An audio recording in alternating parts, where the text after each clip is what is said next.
On the morning of Friday, April 26, 2024, Andrew Joseph complained to his wife, Susan, that he was not feeling well and he had barely made it home from his morning workout. Andrew decided that he would take a shower, but collapsed to the floor before making it to the bathroom. Susan rushed over to help her husband, noticed he was not responding, and called 911. Answering her call for help was Public Safety Emergency Communications Specialist Eddie Bencosme. As Communications Specialist Bencosme interviewed Susan, they determined that Andrew had stopped breathing and was now in cardiac arrest. Communications Specialist Bencosme provided pre-arrival instructions and guided Susan through performing chest compressions on Andrew until the arrival of Montgomery County Fire and Rescue personnel. On arriving at Andrew's side, MCFRS personnel determined that he was still pulseless and apneic. Crews worked together and performed high-performance CPR, ventilated via a bag valve mask, and placed Andrew on a cardiac monitor. The patient's initial rhythm was determined to be ventricular fibrillation. The patient was defibrillated and chest compressions were resumed. Crews worked to establish vascular access and administer epinephrine and lactated ringers. At the second pulse check, Andrew was still in VFib, and a second defibrillation was administered, which resulted in a return of spontaneous circulation, followed by refractory arrest. At the third pulse check, the cardiac monitor showed Andrew to be in torsades, so he was defibrillated a third time, and crews administered magnesium sulfate and continued high-performance CPR.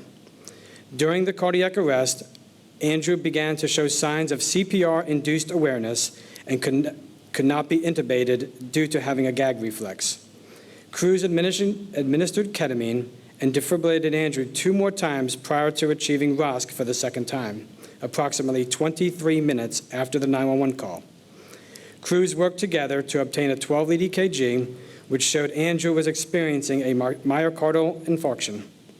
As crews worked together to prepare Andrew for transport to the hospital, he began to have purposeful movements and to take spontaneous breaths on his own. En route to the hospital, the crews monitored Andrew's condition, continued to assist ventilations via bag valve, and consulted with the Shady Grove Medical Center. Upon arrival to the hospital, care was transferred to the waiting emergency department staff. Andrew was intubated, stabilized in ED prior to being transferred to the cardiac catheterization lab, where he had multiple stents placed. Andrew was then transferred to the ICU, where his condition continued to improve. The chain of survival is integral in increasing the patient's chance of survival in the event of a sudden cardiac arrest. Thanks to the quick action of 911, the excellent communications from communication specialist Eddie Bencosme, early bystander CPR from Susan Joseph, the knowledge and skills of the Montgomery County Fire Rescue crews on the scene, and the excellent care from the staff at Shady Grove Medical Center, Andrew Joseph was discharged neurologically intact on May 1st, 2024. Montgomery County Fire and Rescue Service is proud to recognize our personnel for their dedication, professionalism, teamwork, alongside with our everyday hero who played an integral part in the successful outcome of Andrew Joseph. At this time, we'd like to start a video that Andrew has sent to us. Hi, my name is Andy Joseph, and my wife Susan and I are so very thankful for the opportunity to participate in this award ceremony. As many of you already know who responded to our 911 call, it was a very difficult situation. Without your expertise, commitment, experience, and perseverance, things for me and Susan would have gone quite differently. For those who don't know, on Friday, April 26, I returned home from my normal morning swim workout. Something that had bothered me when I exited the pool was getting worse.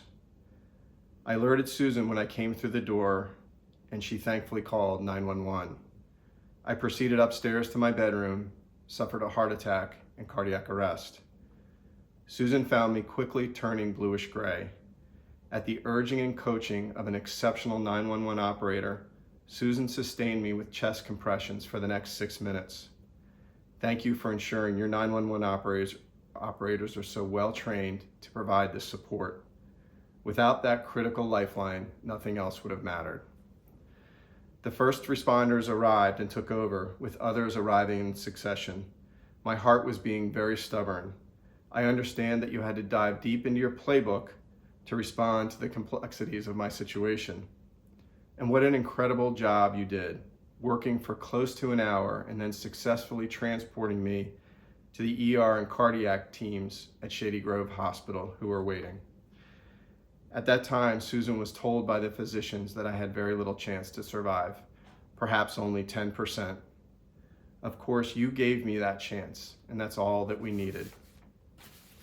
I want to add here an additional thank you to the EMS support teams who arrived to oversee the process and kept my family informed of my status, as well as the police officers who so compassionately dealt with Susan while all this was unfolding in our home.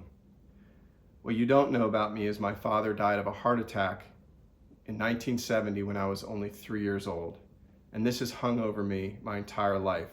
So I've taken my health seriously. I've always been active, swimming, hiking, biking, and just 12 months prior to my heart attack, I participated for the 12th time in the annual 4.4-mile swim across the Chesapeake Bay. So despite my family history, this was all an immeasurable shock to us. However, we view it all as a gift, the gift of life. Close to 7 months removed, I've completed my cardiac rehab, working for 3 months with another exceptional group of people who helped me recover both physically and mentally. I'm now back to my regular swimming and all the other activities I enjoy, including spending time with my 2 beautiful grandchildren. At a recent visit with my cardiologist, he informed me that testing shows my heart function has returned to normal. A miracle. Those are his words, and we believe this to be true. But miracles come to us through our cooperation with the good. You all were the conduit for my miracle, for which Susan and I will be forever grateful. So thank you again, and may God bless each and every one of you.